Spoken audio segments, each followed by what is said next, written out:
ipadayon ang imong kaluyahon.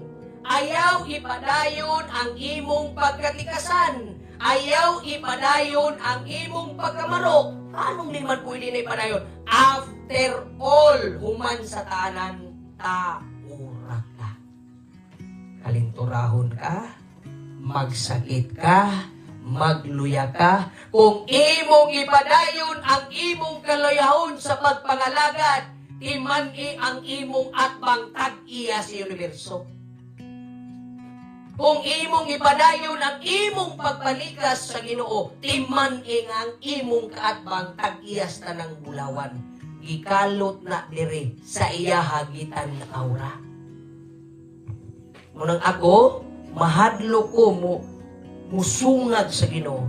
Usahay nuwa tay pagbati sa kadlok mo na ingon ng Dios. Likayi!